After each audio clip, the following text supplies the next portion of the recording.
Assalamualaikum dan salam sejahtera. Anda bersama saya, Anisia Daulas dalam Berita Pagi Sabah. Pembukaan Pusat Produk Industri Kecil dan Sederhana IKS Sabah Beaufort dijangka memberi manfaat kepada kira-kira 500 usahawan di daerah berkenaan serta daerah berdekatan seperti Papar, Kuala Penyu dan Sepitang. Timbalan Ketua Menteri Sabah merangkap Menteri Pembangunan Perindustrian Datuk Dr. Joakim Gunselam berkata, selain menjadi pusat sehenti, pusat IKS ini juga dijangka membantu usahawan Sabah mempromosi hasil keluaran mereka di dalam dan luar negara. Katanya pusat berkenaan mendapat sambutan baik dalam kalangan usahawan. Justru kementeriannya akan membuka pusat IKS di daerah lain. Ini juga adalah antara lain membantu usahawan-usahawan kecil supaya dapat berkembang dan memasarkan produk-produk mereka dan kalau boleh di seluruh negara dan antarabangsa. Datuk Joakim ditemui RTM selepas merasmikan Karnival Usahawan IKS dan perasmian Pusat Produk IKS Sabah Beaufort. Mengenai Karnival Usahawan IKS, beliau berkata ia selaras Pelan Pembangunan Sabah Maju Jaya bermula tahun ini sehingga 2025 iaitu merancangkan semula pertumbuhan ekonomi Sabah yang terjejas akibat pandemik COVID-19. Karnival selama 3 hari yang disertai seramai 80 peserta dari daerah Beaufort tersebut berakhir hari ini.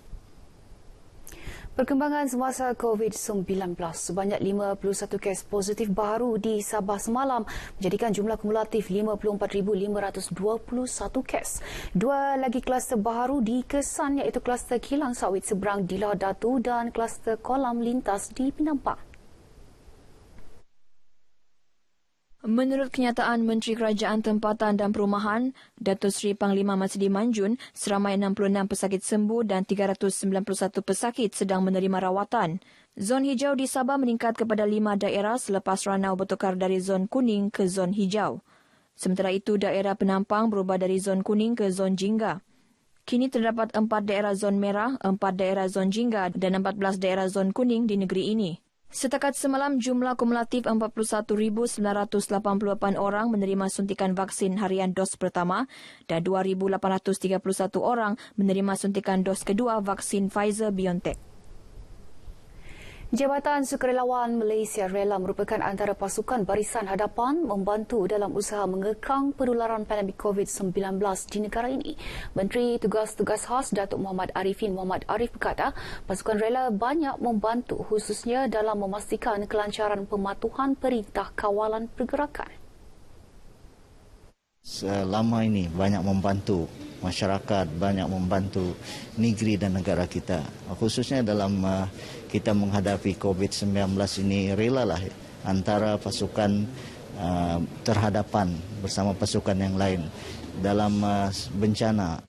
Datuk Muhammad Arifin yang juga adun membaku turut memuji komitmen rela yang sentiasa berada di lapangan untuk meronda kawasan kampung dan pekan terutama di kawasannya sendiri. Beliau ditemui RTM selepas program penyerahan sumbangan makanan dan peralatan pelindungan pribadi PPE di Dewan Perpustakaan Negeri Sabah Cawangan Membakut. Seramai 100 anggota rela daerah Beaufort menerima sumbangan bakul makanan dan PPE dalam majlis ini. Sementara itu, Ketua Pengarah Rela Malaysia Yahya Sulaiman berkata sumbangan tersebut dapat meningkat semangat anggotanya untuk terus menjalankan tugas. Sumbangan ini dapat meningkatkan semangat anggota kita dalam mendepani tugasan-tugasan yang diterima di pihak rela. Dan kita dari masa ke semasa akan memastikan kebajikan anggota kita sentiasa terbela. Sebanyak RM5 juta diperlukan bagi pembinaan Masjid Alumni Limawan. Masjid baru hasil usaha ahli alumni Limawan itu akan memberi manfaat kepada masyarakat Islam di kawasan Andus Papar. Majlis Pelancaran Pembinaan Masjid Alumni Limawan dan Kutipan Khairat Tabung Mal di Andus, Papar, dirasmikan Menteri Tugas-Tugas Khas Sabah Datuk Muhammad Arifin Muhammad Arif. Bercakap kepada RTM, Datuk Muhammad Arifin berharap masyarakat setempat menyumbang dana untuk pembinaan masjid itu. Beliau memuji ahli alumni Limawan yang berjaya mengumpul dana sebanyak RM241,000 untuk pembinaan masjid itu. Dan bangga dengan usaha yang dipelupuri, yang digagaskan, yang diusahakan oleh alumni ini, khususnya dengan pembinaan masjid, yang mana ini akan menjadi mercu tanda kepada kawasan Andus Papar. Sementara itu, Pengerusi Pertubuhan Alumni SMKA Sabah Limawan Osman Hamid berkata pihaknya mengalu-alukan sumbangan alumni lain untuk bekerjasama membangunkan kawasan tersebut. Setakat ini ada 2 sekolah agama di Sabah ini yang sedang berunding dengan pihak kita. Kita melihat usaha yang kami pelopori ini lebih meninggalkan impak yang lebih besar kepada masyarakat dan berdaya saing. Alumni Limawan yang mempunyai lebih 500 ahli turut merancang membina Taman Perumahan Desa Limawan untuk ahli-ahli alumni dan kemudahan penduduk sekitar Papar. Tanah seluas 4.85 hektar milik Yayasan Limawan telah disediakan bagi pembinaan masjid dan taman perumahan itu. Penyelidikan dan penciptaan teknologi baharu, kaedah serta teknik pengajaran dan pembelajaran perlu dipergiat bagi meningkatkan kualiti pendidikan negara. Ketua Menteri Datuk Seri Panglima Haji Jinor berkata, inovasi dihasilkan berupaya menyelesaikan kekangan sistem pengajaran dan pembelajaran sedia ada, lebih-lebih lagi ketika dunia berdepan pandemik COVID-19. Hasil penyelidikan berkenaan juga dapat menyumbang kepada usaha mencetus keharmonian dan kemakmuran negara. Datuk Haji berucap ketika penutupan Seminar Penyelidikan dan Inovasi Pendidikan SPIP 2021 peringkat kebangsaan di Institut Pendidikan Guru IPG Kampus Ken Tuaran. Teks ucapannya dibacakan pembantu Menteri Kewangan yang juga Adun Pantai Dali Jasni Daya. Seminar tersebut anjuran bersama IPG Kampus Ken Tuaran, Gaya Keningau dan Tawau serta Universiti Malaysia Sabah. Ia bertujuan memberi peluang kepada warga pendidik untuk berkongsi dapatan kajian penyelidikan selain menambah rujukan ilmuwan dan pedagogi bidang pendidikan yang boleh diakses pihak berkepentingan. Persatuan Pegawai Pengurusan dan Profesional Universiti Malaysia Sabah PPUMS akan terus meningkatkan pembangunan profesionalisme para pegawai bahagian pengurusan dan profesional universiti berkenaan. Menurut Presidennya Noman Ahmad, ia bagi memastikan perkhidmatan terbaik dapat diberikan kepada pelajar. Selain menjaga kebajikan dan juga memupuk persefahaman di antara pegawai-pegawai universiti, agar kita menjadi satu pasukan yang kukuh bagi tujuan memberikan perkhidmatan yang terbaik kepada pelajar universiti dan juga perkhidmatan fungsi utama universiti, itulah pengajaran, pembelajaran dan penyelidikan. Numan ditemui RTM selepas Majlis Serah Tugas Presiden baharu PPUMS di Kota Kinabalu. Tambahnya lagi, PPUMS juga berfungsi menjaga kebajikan pegawai UMS dalam masa sama meneruskan kecemerlangan mencapai visi dan misi persatuan berkenaan. Noman Ahmad menjadi Presiden PPUMS sesi 2021 hingga 2023 menggantikan Presiden terdahulu Muhammad Idrus Othman. Balu kepada bekas Ketua Pergerakan Pemuda UMNO Beluran Muhammad Fazli Zikri yang meninggal dunia akibat kanser sarkoma 27 Januari lalu menerima sumbangan daripada skuad prihatin Pertubuhan Keselamatan Sosial Perkeso Sandakan. Siti Munira Muhammad Tamin, 36 tahun, menerima faedah pengurusan jenazah berjumlah RM2,000 dan faedah pensyen penakat yang disampaikan Pemimpin Pembangunan Masyarakat PPM Dun Sungai Manila, Isgau Abdullah di Taman Merpati Sandakan. Hadir sama pengurus Perkeso Sandakan Mariam Hassan dan ibu bapa Allahyarham.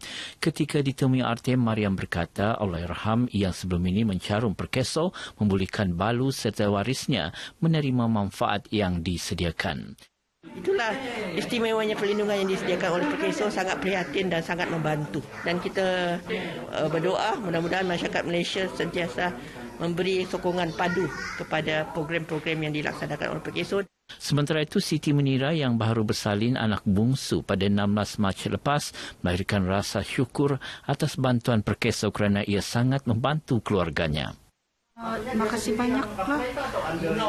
Itu kan dia bukan one off kan, dia monthly punya pertolongan, much helping. Thank you so much. Balu Allahyarham dan 4 anaknya akan menerima bayaran pensyen penakat sehingga akhir hayat. Lebih 150 pelajar sekolah di Kampung Pengalat Kecil dan Pengalat Besar Papar mendapat perkhidmatan gunting rambut secara percuma menerusi program Sepakat Smart Card. Program itu bagi meringankan beban ibu bapa berpendapatan rendah membuat persiapan persekolahan. Program merupakan anjuran Persatuan Ibu Bapa dan Guru PIBG SMK Pengalat Papar dengan kerjasama Jabatan Pembangunan Sumber Manusia JPSM, Yayasan Dakwah Islamiyah Malaysia, Yadim dan Uni Pemimpin Pembangunan Masyarakat UPPM Kawang. Ketika ditemui RTM, Pengetua SMK Pengalat Papar Zarida Muhammad Junaidi berkata pihak Yadim turut menyediakan pengangkutan bagi membawa pelajar ke program berkenaan. Untuk membuat persediaan sebelum buka sekolah iaitu pada 5 hari bulan April 2021. Jadi pelajar-pelajar ini digunting rambut dengan kemas dan sedikit duit poket daripada Yadim Sabah sendiri. Sementara itu, program berkenaan memberi pendedahan kepada pelatih JPSM terhadap alam pekerjaan sebenar selain mewujudkan kerjasama erat dalam kalangan pemimpin setempat dengan pihak sekolah. Program kali ini adalah baik untuk mereka sebab salah satu PDP diorang adalah menemui klien. Maksudnya bertemu klien untuk praktik diorang punya kemahiran. Pihak JPSM yang telah menganjurkan satu program yang begitu bermanfaat dan sekurang-kurangnya program ini dapat mengurangkan beban di kalangan ibu bapa.